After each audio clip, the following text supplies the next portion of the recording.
ఈరోజు మగవాళ్ళల్లో పిల్లలు లేట్ అవ్వడానికి కానీ పిల్లలు కలగకుండా పోవడానికి ఏం సమస్యలు ఉంటాయి, ఏం కారణాలు ఉంటాయి, ఎట్లా దాన్ని పరిష్కారం చేసుకోవాలి అనే దాని గురించి విల్ బి డిస్కసింగ్. పిల్లలు కలగకుండా పోవడానికి ఆడవాళ్ళలో అయినా ప్రాబ్లమ్స్ ఉండొచ్చు, మగవాళ్ళలో ఉండొచ్చు, ఇద్దరిలో ఉండొచ్చు, ఎవరిలో లేకుండా కూడా still fertility problem may be there. So చాలా కాలం క్రితం, maybe 25-30 years back when we started practice, పిల్లలు లేరు అని అంటే అమ్మాయి వాళ్ళ అమ్మగారు కానీ వాళ్ళ అత్తగారు కానీ వస్తారు 80-90% ఆఫ్ ద టైమ్స్. హస్బెండ్ అసలు రాడు. ఏంటి అని అంటే నార్మల్గా ఫ్యామిలీ లైఫ్ లీడ్ చేస్తున్నాం, నార్మల్ సెక్షువల్ ఇంటర్కోర్స్ జరుగుతుంది కాబట్టి నాలో ఏం లోపం లేదు, నేను రావాల్సిన అవసరం లేదు.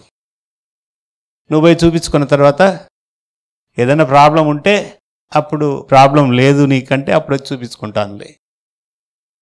This was a very logical argument from their standpoint. కానీ ఇక్కడ తెలుసుకోవాల్సిన విషయం ఏంటంటే భార్యాభర్తలు నార్మల్ ఫ్యామిలీ లీడ్ చేయడానికి, అంటే నార్మల్ సెక్షువల్ ఇంటర్కోర్స్ ఉండడానికి, పిల్లలు కలగడానికి డైరెక్ట్ రిలేషన్షిప్ ఏం లేదు. వీర్యంలో వీర్యకణాలు ఉన్నాయా, సరిగా ఉన్నాయా లేవా అనే దాన్ని బట్టే ప్రెగ్నెన్సీ అనేది వస్తుంది. Though sexual activity plays a major role in pregnancy, semen count 0 ఉండి నార్మల్ సెక్షువల్ యాక్టివిటీ ఉంటే కూడా ప్రెగ్నెన్సీ రాదు. మరి అది సెమెన్ కౌంట్ సరిగ్గా ఉన్నాయా లేవా అని తెలియాలి అని అంటే unless husband comes to the hospital, అది డాక్టర్గా మేము కూడా ఇమీడియట్గా చెప్పలేకపోవచ్చు. Unless we do a semen analysis, will not be able to tell how his semen counts are. కాకపోతే ఇప్పుడు గ్లోబల్గా ప్రాబ్లం ఏంటంటే మనం అందరం ఫేస్ చేస్తున్నాం ఎవ్రీడే. ఇప్పుడు పేపర్లో నెల్లూరులో 44 degrees, ఇంకో దగ్గర 45 degrees, ఇంకో దగ్గర 50 degrees. Environmental pollution, environmental destruction.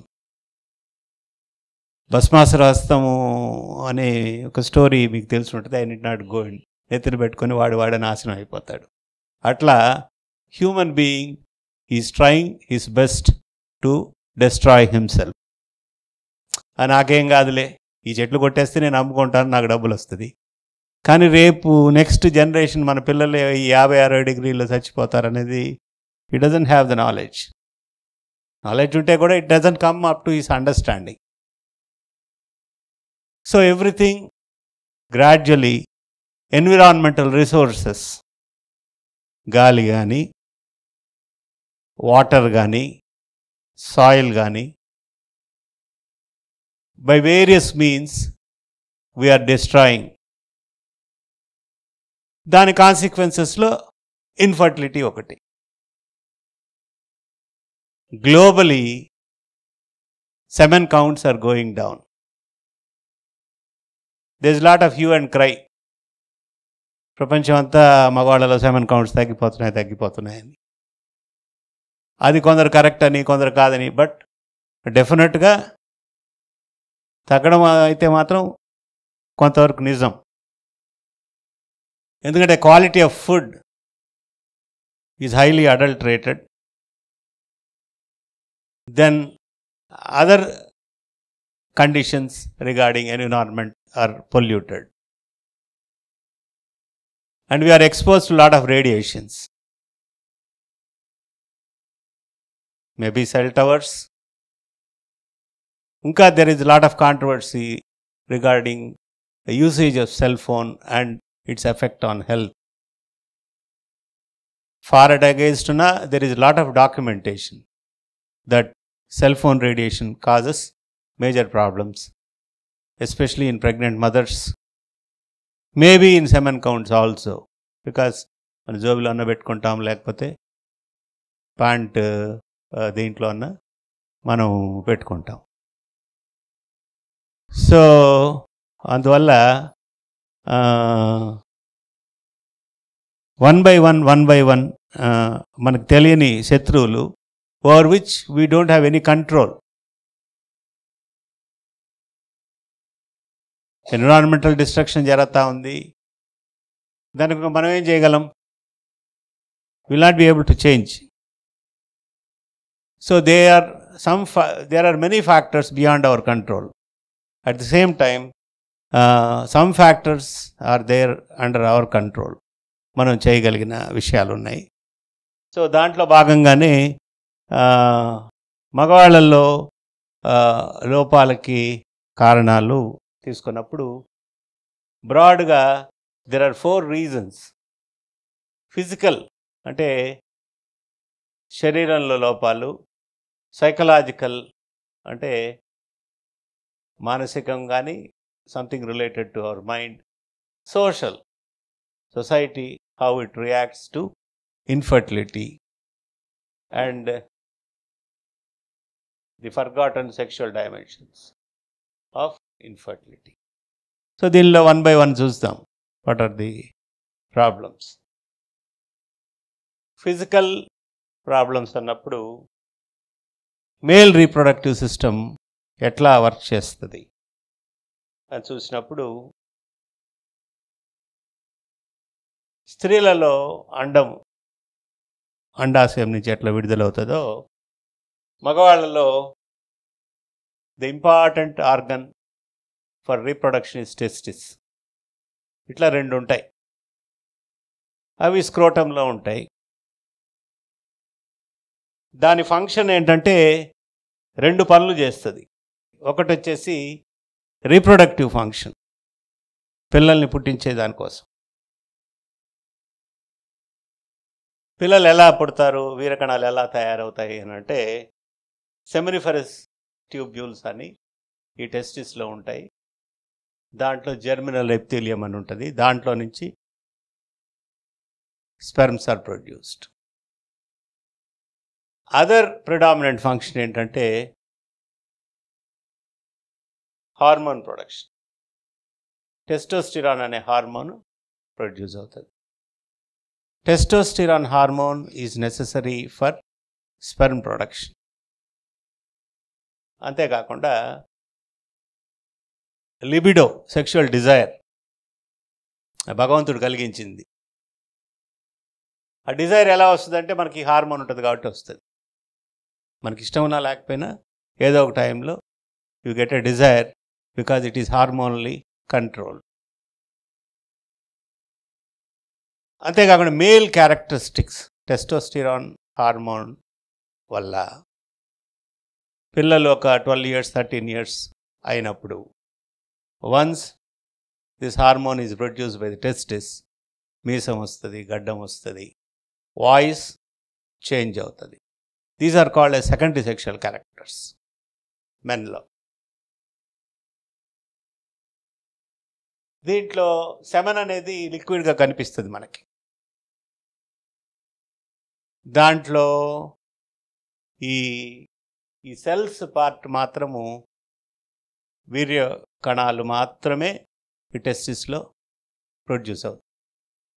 Liquid part of that semen is contributed by some glands. ఆ గ్లాండ్స్ ఏంటంటే seminal vesicle, prostate and bulbourethral glands అని ఉంటాయి. దాంట్లో నుంచి లిక్విడ్ పార్ట్. అందుకనే స్పెర్మ్ 0 ఉంటే కూడా సెమన్ ఏమో ఉంటుంది. It will be only liquid. It may not contain any sperm. So ఒకసారి సెమన్ ప్రొడక్షన్ ఎలా జరుగుతుంది అంటే, ఈ టెస్టిస్లో it takes about 75 to 90 days for sperm production. So produce కావడం, మెచ్యూర్ కావడం, ఇది ఎపిడిడిమిస్ అనే దాంట్లో వచ్చి స్టోర్ అవుతాయి. అక్కడి నుంచి ఇది వాస్ డిఫరెన్స్ అంటారు. సో వాసెక్టమీ ఆపరేషన్లో దీన్నే మనం కట్ చేసేస్తాం, ట్రాన్స్పోర్ట్ ఆఫ్ స్పెర్మ్ని ఆపేస్తాం, such that your chances of pregnancy become 0. ఈ వాస్ డిఫరెన్స్ వచ్చి సెమినల్ వెసికల్స్, ఇందాక సెమినల్ వెసికల్స్ అని ఈ కొన్ని glands which produce lot of secretions, and one important glucose, fructose అనే షుగర్ని అది ప్రొడ్యూస్ చేస్తుంది. ఐ డు నాట్ నో, మనం ప్రపంచంలో ఇన్ని జంతువులు, ఇన్ని so much of nature's creation ఉన్నప్పుడు how God has perfectly designed things. ఈ ఈ సెమినల్ వెసికల్స్లో ఫ్రక్టోజ్ అనే గ్లూకోజ్, ఫ్రక్టోజ్ అనే one type of glucose energy substrate, అది దేనికంటే వీర్యకణాలు బతకాలంటే ఫ్రక్టోజ్ ఉంటేనే బతుకుతుంది. అన్ని సెల్స్ గ్లూకోజ్ మీద ఆధారపడి ఉంటుంది, స్పెర్మ్స్ మాత్రం ఎందుకు ఫ్రక్టోజ్ మీద ఆధారపడాలి అని అంటే, మేల్ రీప్రొడక్టివ్ ట్రాక్ట్లో కానీ ఒకసారి ఫీమేల్ రీప్రొడక్టివ్ ట్రాక్లోకి ఎంటర్ అయిన తర్వాత మిగతా సెల్స్ అన్నీ గ్లూకోజ్ తీసుకుంటాయి. వచ్చిన గ్లూకోజ్ అంతా అయ్యే తినేస్తే పక్కనుండే cells sperm has to starve. అందుకని ఫ్రక్టోజ్ ఉంటుంది. కాబట్టి this fructose cannot be utilized by the normal cells, other cells. So God has been so kind and maybe highly intelligent in designing స్పెర్మ్కి న్యూట్రిషను, భార్య అండం విడుదలయ్యేదాకా దీన్ని కాపాడాలి కదా, సంరక్షణ చేయాలి కదా. సో అంత చిన్న విషయాలు కూడా perfectly they happen in nature. తర్వాత దీన్ని ప్రాస్టేట్ గ్లాండ్ అంటారు, దీన్ని బల్బో యూరథ్రల్ గ్లాండ్స్ అంటారు. ఇది యూరథ్రా, దీని ద్వారా సెమన్ బయటకు వస్తుంది. ఇకపోతే సెమన్ అనాలిసిస్, ఈ స్పెర్మ్ గురించి కొన్ని విషయాలు తెలుసుకోవాలి. స్పెర్మ్ అంటే ఏంటి, వీర్యకణం అంటే ఇట్స్ ఎ మాడిఫైడ్ సెల్. మనకి హార్ట్ సెల్ ఉంటుంది, లివర్ సెల్ ఉంటుంది, మజిల్ సెల్ ఉంటుంది. అట్లనే స్పెర్మ్ అనేది కూడా ఇట్స్ ఏ మాడిఫైడ్ సెల్. ఎందుకు ఇలా ఉంది అని అంటే, ఇది చేపలాగా ఈదాలి. ఇప్పుడు మన హార్ట్ సెల్ ఉంటుంది, అక్కడే ఉంటుంది, there is no need for it to move. కానీ వీర్యకణాలు ఒకసారి ఫీమేల్ రీప్రొడక్టివ్ సిస్టంలోకి ఎంటర్ అయిన తర్వాత అది పోయి అండాన్ని కలుసుకోవాలి అని అంటే కదలికలు ఉండాలి. అందుకనే it is modified such a way it can swim, చేపలాగా. దీనికి ఒక తోక, దీన్ని హెడ్ అంటారు,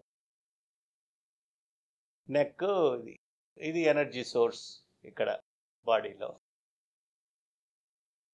ఈ న్యూక్లియస్ ఒక అద్భుతమైన విషయం. DNA కంటైన్స్, నేను ఇంటర్మీడియట్ మేబీ అట్లా చేసేటప్పుడు అప్పుడే కొత్తగా వీడియో క్యాసెట్స్ వచ్చేవి. పెళ్ళి కానీ సినిమా ఇంత పొడుగు క్యాసెట్లో వేసేవాళ్ళు. తర్వాత సబ్సిక్వెంట్గా సిడీస్, ఆ సీడీలో ఎక్కువ మ్యాటర్ పడుతుంది.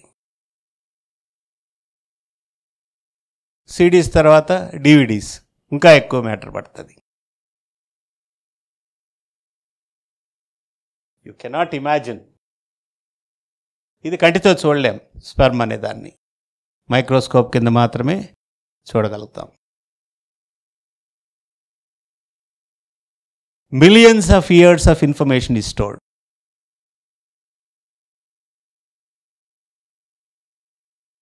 పిల్లలు సడన్గా తల్లిదండ్రులలాగా ఉండరు, వాళ్ళ గ్రాండ్ ఫాదర్ లాగా ఉంటారు. లేదా వాళ్ళకి 4-5 జనరేషన్స్ ముందు వాళ్ళ పెద్దవాళ్ళు ఎట్టున్నారో అలాగుంటారు. ఎక్కడి నుంచి వచ్చాయి ఆ characteristics? This is stored in this small nucleus. ఇంకొక విషయం కూడా, మనం మిమ్మల్ని ఎవరైనా మీరు ఎప్పుడు పుట్టారండి అని అడిగితే ఏం చెప్తారు? డేట్ ఆఫ్ బర్త్ చెప్తారు. So you are present even 9 months before you are born. Okay,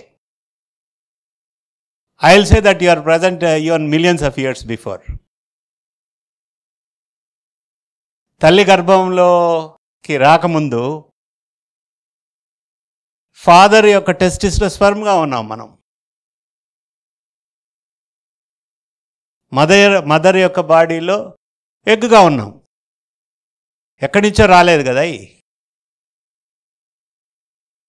మరి వాళ్ళ ఆ పేరెంట్స్ ఎక్కడి నుంచి వచ్చారు?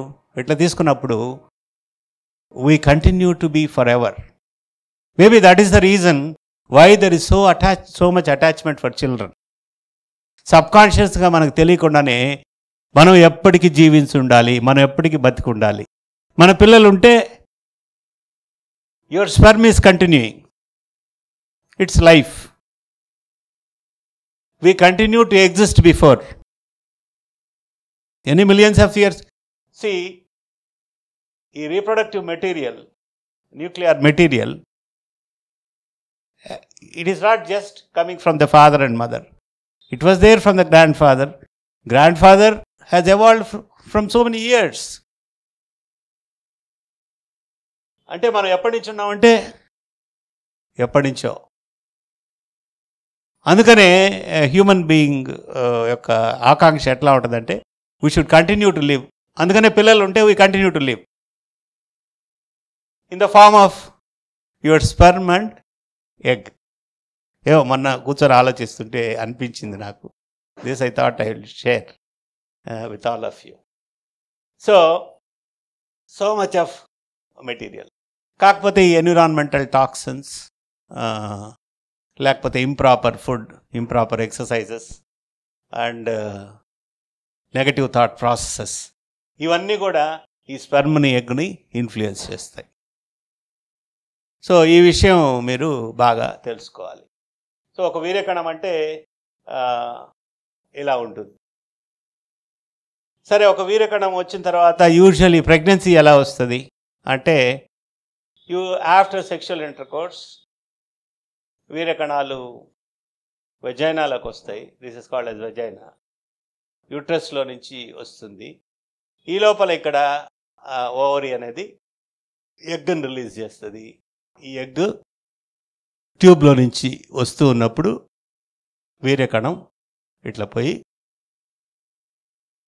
ఆ వీర్యకణం అండాన్ని కలుసుకొని పిండంగా ఏర్పడి మళ్ళీ it will take a back track, ఇక్కడెక్కడో వచ్చి యూట్రస్లో బిడ్డగా ఇంప్లాంట్ అవుతుంది. ఇవన్నీ కూడా అద్భుతాలు. ఎందుకంటే మిలియన్స్ ఆఫ్ స్పెర్మ్స్ ఉన్నాయి, కానీ ఒక్క స్పెర్మే ఫర్టిలైజ్ చేస్తుంది. How that one sperm is chosen still we do not know. అండము వీరకణము ఏం మాట్లాడుకుంటాయి, ఎలా మాట్లాడుకుంటాయి, నువ్వే నాకు కావాలని ఎప్పుడు ఎలా చెప్తుంది, still we are in the dark. There may be so many theories. So దీనికి జస్ట్ ఒక వీడియో రూపంలో చూపిస్తున్నాము. ఇప్పుడు అండం విడుదలవుతా ఉంది.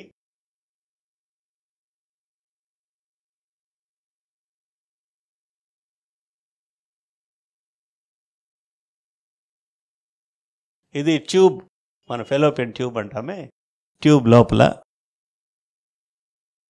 అట్లనే వీర్యకణాలు ఒకసారి వచ్చిన తర్వాత గర్భసంచిలోకి వచ్చి ట్యూబ్స్లోకి వస్తున్నాయి.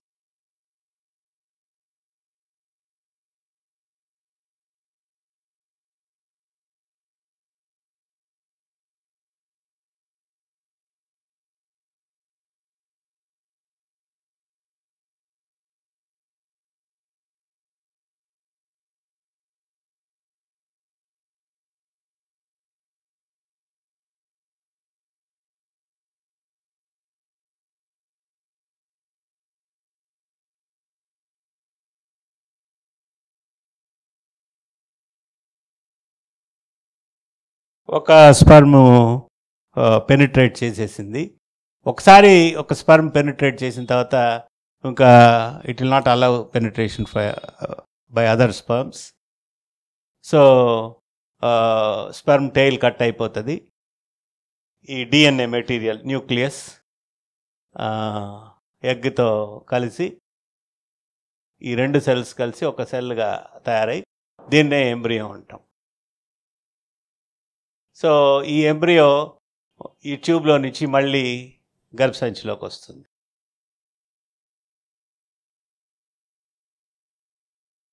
ఇక్కడ నెంబర్ ఆఫ్ సెల్స్ ఇంక్రీజ్ అవుతూ ఉన్నాయి ఫ్యూ అవర్స్లోనే. బాల్ ఆఫ్ సెల్స్ లాగా తయారైపోయి దాన్నే మనం పిండం అంటాం.